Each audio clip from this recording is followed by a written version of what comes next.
Bom dia, meus queridos, bom dia, mais um dia aqui, ouvindo a palavra de Deus, 15 minutinhos para conectar mais uma vez a palavra de Deus, a vontade perfeita de Deus, né? Essa semana nós estamos falando sobre a questão do Mamon, né? Que é tão falado na Bíblia. Esse versículo é muito conhecido, o versículo do capítulo 6, versículo 24, onde fala: não podeis servir a dois senhores, a Deus ou a Mamon.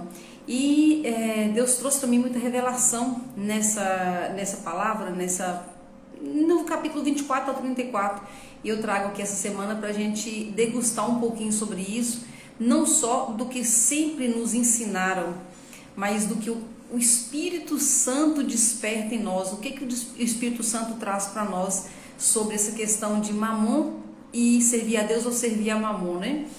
É tão interessante que as pessoas, às vezes, as pessoas que nos educaram nas igrejas ou onde nós estivemos, às vezes elas eram tão bloqueadas em relação ao dinheiro, em relação à prosperidade, que elas se separaram, né? Prosperidade de um canto e Deus de outro. Se a gente analisar a Bíblia de capa a capa, nós vamos ver que Deus é um Deus de prosperidade. Não existe escassez com Deus. Então Deus é um Deus de prosperidade. E quando nós olhamos para a nossa vida, às vezes em algumas áreas nós não temos essa prosperidade, ou em alguns momentos nós não temos essa prosperidade. E uma coisa que eu posso afirmar sem medo de errar é que quando nós estamos na escassez, nós estamos na contramão de direção em relação a para onde Deus está indo. Então Deus, ele caminha na prosperidade, ele é a própria prosperidade. E quando nós estamos na escassez, que é o contrário, nós não estamos crescendo, nós não estamos nessa abundância, e no dinheiro também, em todas as coisas, no dinheiro também, quando nós não estamos vivendo essa abundância, nós temos que repensar e reorganizar o nosso jeito de pensar ao jeito de pensar do Senhor. Porque Deus é um Deus de abundância, Deus é um Deus de prosperidade. E durante muito tempo, né, nas igrejas, durante muito tempo nós ouvimos essa palavra colocando como se ser próspero fosse um problema. Então, como se ser próspero fosse um problema, como se buscar também os bens materiais, como se isso fosse um problema. E por isso muita gente ainda pensa até hoje que andar com Deus é andar no pouco, confundindo isso com humildade. Não tem nada a ver, isso não é humildade. Deus não é um Deus de pouco, Deus não é um Deus de escassez, Deus é um Deus de abundância, de prosperidade. E é interessante que se nós pegarmos esse texto todo da Bíblia e olharmos de trás para frente, talvez fique dá um pouco mais de compreensão. Lá no final, no versículo já 33, o versículo talvez mais famoso, né? Buscai o reino de Deus e a sua justiça, e todas essas coisas vos serão acrescentadas. O maior problema que nós vivemos em relação a dinheiro é que nós nos desesperamos muitas vezes, ou seja, perdemos a esperança, ou nós nos inquietamos demais em relação à questão do dinheiro. E isso traz para nós justamente o que a palavra está dizendo. Quando nós vivemos na ansiedade, quando nós vivemos nas preocupações, a prosperidade ela foge de nós. Então muitas vezes nós vivemos nessa ansiedade, nessa loucura, correndo para alcançar a prosperidade. Só que se nós estamos nesse modus operandi, se nós estamos nessa forma de viver, de ansiedade e de preocupação, ao invés de alcançarmos a prosperidade que é natural de Deus, nós nos afastamos da prosperidade. E aí vira o contrário do que nós queremos. É tão interessante, tem um outro texto da palavra de Deus que Jesus diz o seguinte: você está cansado, né? Vinde a mim quem está cansado, quem está sobrecarregado, e eu vos aliviarei. Tomai sobre vós o meu jugo. O que é jugo, né? Aqui a gente chama de canga. Quando a gente canga boi, quer dizer que a gente coloca uma peça de madeira em dois bois, para eles andarem no mesmo ritmo, na mesma direção. Então, quando nós vamos fazer a canga do boi, é a mesma coisa que a palavra de Deus chama de jugo. O jugo é isso. Então, o jugo, quando eu coloco o jugo, eu e Jesus, eu estou colocando como se fosse aquela canga de dois bois. Então, eu estou andando lado a lado com Jesus, eu estou no ritmo de Jesus, eu estou no sentido que Jesus está indo, eu estou indo também. Então, quem está cansado e sobrecarregado, vinde e o meu jugo é suave, meu fardo é leve. E alcançarei descanso para a sua alma. Então muitas vezes nós estamos nessa angústia, nessa ansiedade toda, porque nós estamos vivendo diferente do que Deus tem para nós, do que Jesus viveu na terra. Então é interessante nós observarmos como é que Jesus lidava com a questão financeira. É muito interessante. Como é que Jesus lidava então com a questão financeira? Muitas pessoas falam, Jesus não buscou dinheiro, Jesus não buscou bens materiais. Jesus nem pensava nisso, sabe por quê? Porque era natural para ele. Tem um texto que fala que quando tinha que pagar um imposto, que Pedro veio e falou que tinha que pagar um imposto. O que Jesus falou? Sabe, Jesus falou, nossa, e agora? Vamos ter que fazer um trabalho extra para poder resolver essa questão, vamos ter que ter um dinheiro para pagar os impostos. Não, Jesus falou com Pedro assim, vai lá no mar, pega o primeiro peixe, tira a moeda da boca e paga o imposto por mim e por ti. Quando Jesus foi fazer a última celebração da Páscoa, quando Jesus foi se reunir com seus discípulos, e chegou um discípulo e falou, Jesus, bem, nós vamos fazer, ou seja, uma festa, né, uma comemoração, um almoço, um jantar, né? E como é que nós vamos fazer então a comemoração da Páscoa? Jesus nem esquenta a cabeça, porque tudo que é questão material flui naturalmente. É assim que Jesus lida com a questão do dinheiro. E aí ele falou, vai em tal lugar, encontra um homem e pergunta para ele onde é que nós vamos fazer a Páscoa. Ele vai te mostrar um lugar acima da casa dele, superior, e ali vocês preparam a Páscoa. Chegou lá, fala que a sala estava toda mobiliada. Nós temos que ajustar na prosperidade, o dinheiro vem.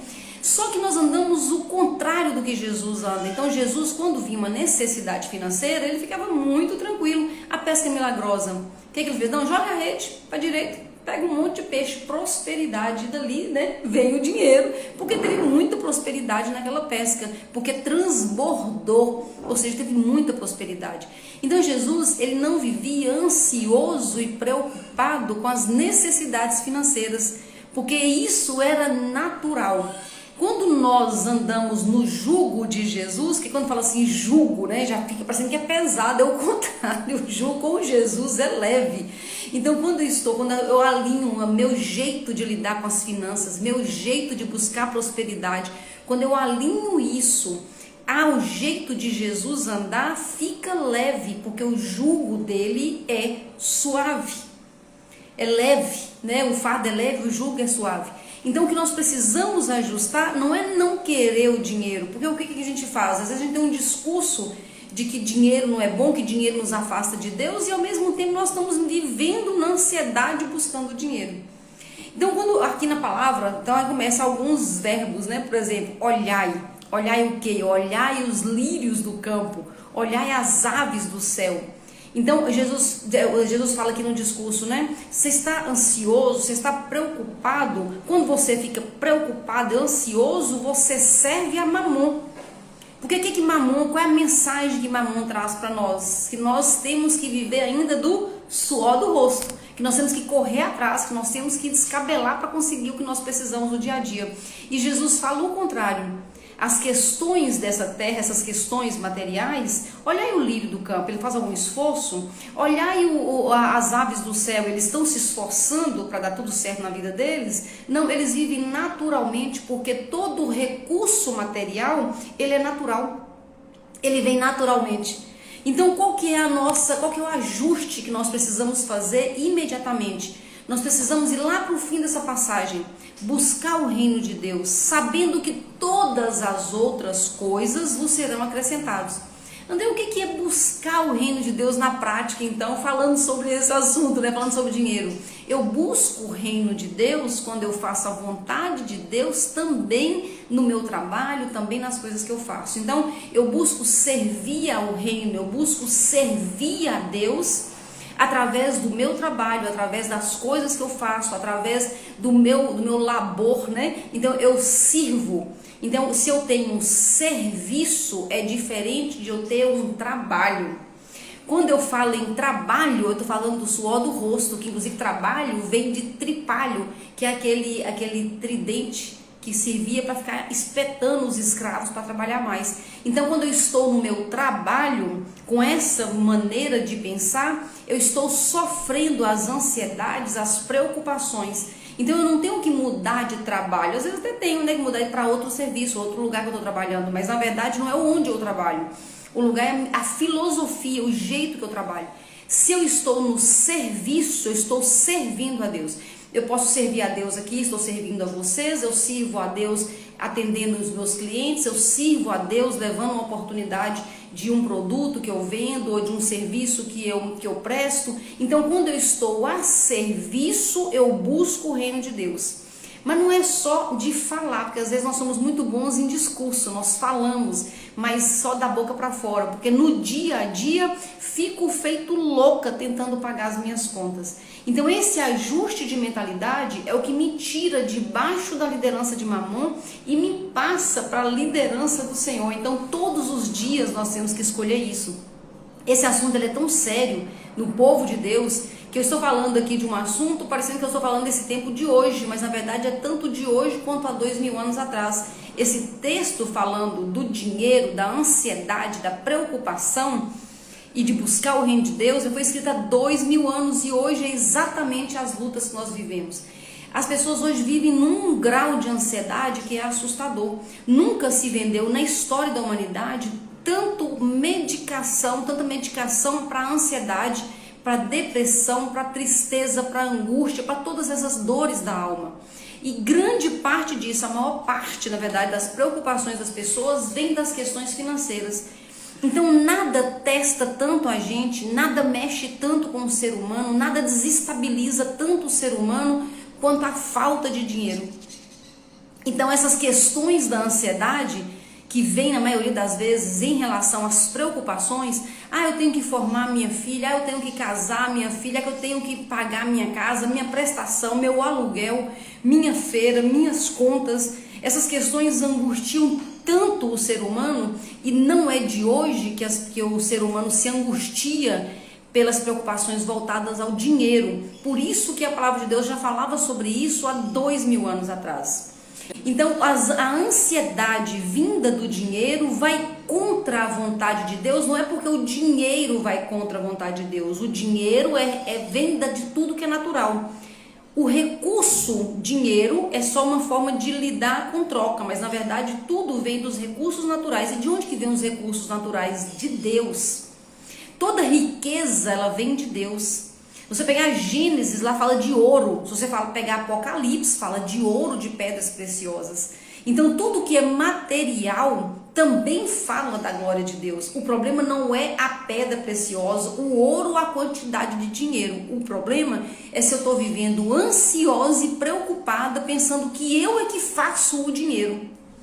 Eu não faço o dinheiro. O dinheiro já existe como resposta à bondade de Deus nessa terra. Mas eu busco servir a Deus servindo ao reino. Quando eu ajusto isso na minha mentalidade, a consequência disso é a prosperidade. Então nós não precisamos não gostar do dinheiro, nós não precisamos ter medo do dinheiro, nós não precisamos ter medo de ofender a Deus porque nós estamos buscando dinheiro. Não, na verdade o que nós precisamos ajustar é buscar o reino de Deus, porque todas essas questões que nós precisamos, Deus já sabe. É isso que fala a palavra de Deus.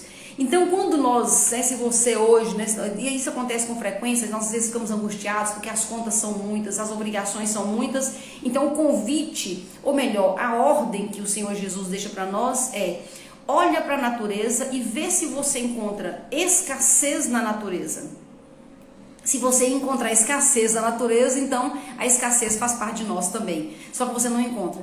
Na natureza só se encontra abundância. Por isso que nesse momento, na palavra de Deus, Mateus 6, de 24 a 34, quando Deus fala da ansiedade em relação ao dinheiro, às coisas materiais, como que eu vou comer, como é que eu vou pagar minhas contas, como é que eu vou comprar minhas roupas, essa ansiedade em relação ao dinheiro, Deus confronta com a natureza. Olhai os lírios do campo, olhai as aves do céu. Não existe pobreza na natureza, não existe escassez na natureza. Assim também não pode existir na minha e na sua vida.